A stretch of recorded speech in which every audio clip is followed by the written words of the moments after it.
If someone put a gun to my head and said pick one stock to hold for the next 10 years, I'd say Microsoft without hesitation. And by the time this video ends, you'll understand why this decision here could literally make you a fortune or change your financial future. The last 10 years have been great, and here's why the next 10 years could be even more insane. And here's exactly how you can position yourself to profit. We're not dealing with some unproven company that could vanish overnight. I'm talking about a $3.8 trillion monster that returned 1,200% over the last decade while paying you dividends to wait. These three secret Microsoft businesses are quietly printing billions, and Wall Street knows.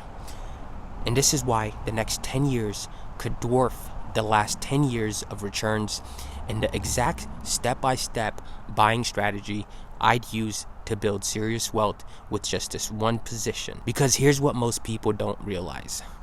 Microsoft isn't just riding the AI wave. They're the reason it exists. They're the ones building the entire ocean. Let me start with why Microsoft is essentially bulletproof. This company has what I call digital gravity. Once you're inside its ecosystem, it's nearly impossible to leave. Think about your workplace. You probably use Windows, Word, Excel, Teams, and Outlook. That's not a coincidence. Microsoft isn't just in the office. They are the office. That ecosystem is only the foundation. Microsoft has expanded in all the right directions. Even if Windows vanished tomorrow, the company would still dominate. It benefits from powerful network effects, and each new user increases the platform's value for everyone. Its switching costs are enormous. Moving away would cost companies millions in time, productivity, and retooling. Add in economies of scale, and Microsoft can undercut or outinvest competitors while maintaining huge margins. These advantages show up in the numbers. Its return on invested capital sits north of 30%, meaning for every dollar Microsoft invests, it generates about 30 cents of annual profit. For context, the typical company earns roughly 8% return on invested capital. That gap, 30% versus 8%, is not small. It's the measurable proof of a durable competitive advantage. Put simply, Microsoft isn't just a one-hit wonder. It's an ecosystem, a service machine, and something people rely on daily, like electricity or Wi-Fi. That combination of digital gravity, network effects, high switching costs, and persistent scale is why I view Microsoft as structurally resilient and built to compound value for its shareholders over the next decade. That mix of growth and defense is exactly what long-term investors need. Upside potential with downside protection through market cycles and stability. The money machine breakdown. Now, let's talk about how they actually print money, because this is where it gets fascinating. Microsoft has three massive pillars, and each one could be a Fortune 100 company on its own. Pillar 1, Intelligent Cloud, $87 billion annually, growing 20%. This is Azure, their cloud platform, that basically rents computing to every major company on Earth. Amazon Prime runs on Azure. Ford builds their electric cars using Azure AI. Walmart uses Azure for its e-commerce platform. Now, this isn't just hosting websites. This is the backbone of modern business. Every time you stream Netflix or order from Walmart, there's a good chance Microsoft is getting paid somewhere in that transaction. Pillar 2, productivity and business processes. $69 billion from Office alone. Every month, 400 million people pay Microsoft to use Word, Excel, and Teams. That's recurring revenue. That compounds forever. But here's the kicker. They also own LinkedIn with 1 billion professional users. So every job posting, every premium subscription, every recruiter message flows straight to their bank account. It's like owning the phone book and the post office combined. Pillar 3, more personal computing. $54 billion from Windows and gaming combined. But here's what's really interesting. Gaming revenue jumped 44% last year, because they don't just sell consoles anymore. They own Xbox Game Pass, with 34 million subscribers paying monthly. That's Netflix for games, and look at Netflix stock. The catalog keeps growing through acquisitions like Activision Blizzard. But wait, there's a fourth pillar most people ignore: AI integration across everything. They're charging premium prices to add AI to every single product they sell. Microsoft 365 Copilot costs an extra $30 per user monthly, and companies are paying it gladly because it makes their workers more productive. Each pillar reinforces the other, creating a business flywheel that's almost impossible to stop. Here's where things get really exciting and where most investors are completely missing the story. Growth driver number one: the AI infrastructure gold rush. Microsoft is spending $20 billion per quarter building AI infrastructure. Think about that number for a second. That's $80 billion annually just on AI investments. They're not just using AI, they're the ones supplying the tools everyone else needs to strike gold. They are basically selling the shovels to everyone in this AI gold rush. Every ChatGPT conversation, every AI startup, every company adding AI features is paying Microsoft for computing power. When you use ChatGPT, you're actually using Microsoft Azure servers. When a bank builds AI fraud detection, they're likely renting Microsoft's GPUs. Their partnership with OpenAI is exclusive, and it gives them first access to the most advanced AI models on the planet. While Google and Amazon scramble to build their own, Microsoft already has the best AI technology integrated into 1 billion devices through Windows, Office, and Edge. Growth driver number two: cloud dominance is just starting. Azure's revenue hit $75 billion, growing 39% annually. But here's what stands out.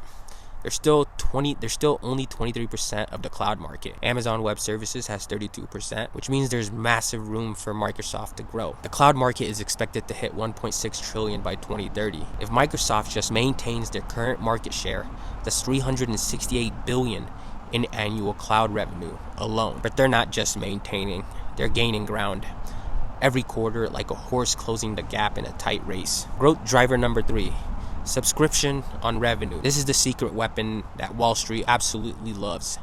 Microsoft 365 Copilot now has 100 million users paying an extra $30 per month for AI features. That's $3 billion in new reoccurring revenue just from adding AI to its existing products. They're transforming from selling software once to collecting rent forever. Instead of buying Office for $200 one time, companies now pay $15 per user monthly forever.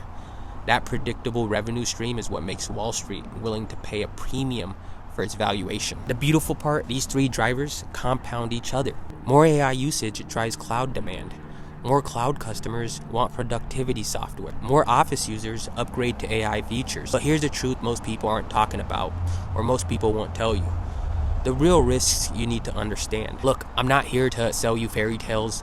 Microsoft does have some risks that could hurt your returns, but it's still a wonderful play. Number one: valuation concerns. The stock trades at 35 times earnings. That's expensive, even for a growth stock. If AI adoption slows down or takes longer than expected, this valuation could get cut in half fast. Premium valuations require premium performance, and there's little room for error or disappointment here. Risk number two: competition is heating up. Google Cloud is growing faster than Azure. Amazon still dominates infrastructure spending, and newer players like Oracle are stealing clients by undercutting prices with aggressive deals. Plus, if the OpenAI partnership falls apart, Microsoft could lose their AI advantage overnight. Partnerships can dissolve, and exclusivity agreements don't last forever. Though, to be honest, something like that happening anytime soon is pretty unlikely. And if it does, Microsoft will adapt and pivot quickly. Their size and resources give them the resilience to bounce back, stronger than most companies. Risk number three: pressure, outside pressure. The EU just forced Microsoft to unbundle Teams from Office, costing them billions in potential revenue. More antitrust pressures coming in, especially around their AI dominance. Governments historically don't like monopolies, and Microsoft's growing market power makes them a target. Risk number four: economic sensitivity. When companies cut costs, software subscriptions get scrutinized first. A recession could slow down enterprise spending and hurt Microsoft's growth rates. IT budgets freeze, migrations get delayed, and seat counts can shrink. How do you manage these risks? Position sizing and diversification. Never put more than 10 to 25% of your portfolio in any single stock. even ones as solid as Microsoft. Smart investing means respecting both the upside and the downside. Here's the exact buying strategy I'd use. Alright, here's the play-by-play for turning Microsoft into a 10-year wealth builder. Imagine you're in your 30s with $25,000 ready to invest. You want growth but can't afford to panic buy or sell. Initial position, I'd say about 5 to 10% of your portfolio, maybe 15% into Microsoft. So about 2K. That just gives you skin in the game without risking everything in one name. Dollar cost averaging. You should automate a monthly purchase of anywhere from $100 to a couple $100 into Microsoft shares going forward. That way this smooths out market swings and takes emotion out of the equation. If the price dips, your fixed dollar buys more shares. If it spikes, you buy fewer. Next thing here is you want a diversified core. Build your broader portfolio around Microsoft with these targets. 45% total into stock market index funds for broad growth. Maybe 10% in international diversification so that you can hedge US specific risks. 10% on investment grade bonds for stability, and about 15 to 25% into Microsoft, your core individual stock play. 5 to 10% cash on hand to jump on unexpected opportunities, because they will come. This setup is going to let you ride the overall market while putting more muscle behind your convictions. And that conviction here is Microsoft and its long-term growth. Position sizing and rebalancing annually, or when Microsoft exceeds 30% of your portfolio, trim gains, right? And reinvest the excess funds into index funds. Now, let's talk about position sizing and rebalancing. You want to do this annually, or when Microsoft exceeds 30% of your portfolio, maybe a little more. Trim gains back to 10 to 20%. Invest the excess funds into index funds. Microsoft takes a big hit, sell your bonds, or have some cash to buy the dip. Now, if Azure's revenue growth dips below 15% for 2 straight quarters, or if the OpenAI partnership dissolves, maybe ring the alarm a little bit and reassess. These aren't weak hands, right? They're guardrails to protect you and your capital. Now, a key metric to track here is Azure's quarterly growth rate. Above 20%, keep holding and adding into your position. Below 10%, it might be time to probe a little deeper. Ask yourself, has the AI gold rush slowed? Did competition erode margins?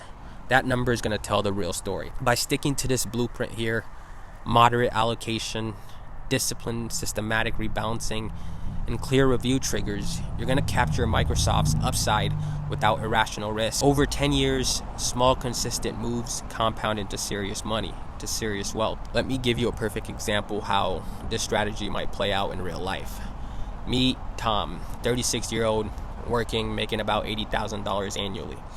In January 2015, he started investing $200 per month into Microsoft when it was, say, at $40. Over 10 years, he invested $24,000 total. Today, that position is worth over $125,000. But here's the key. He never tried to time the market. He bought during the 2018 crash. He bought during COVID. He just kept buying consistently. Plus, on top of that, Microsoft paid him $2,100 in dividends along the way, which he reinvested for even more shares. That is the power of picking a quality company and sticking with your plan for a decade. Now, before we wrap up, let me share the one thing that could make or break this entire strategy. The conclusion is this. Here's my one clear reason I'd own Microsoft for the next 10 years, and I would continue buying the dip, buying as much as I can.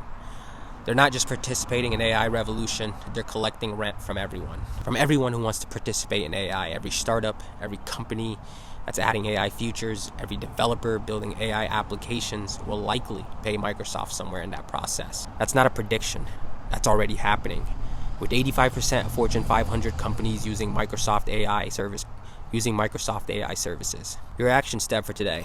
The next thing I would do if I was you is open a brokerage account, set up automatic monthly investments of whatever amount fits your budget.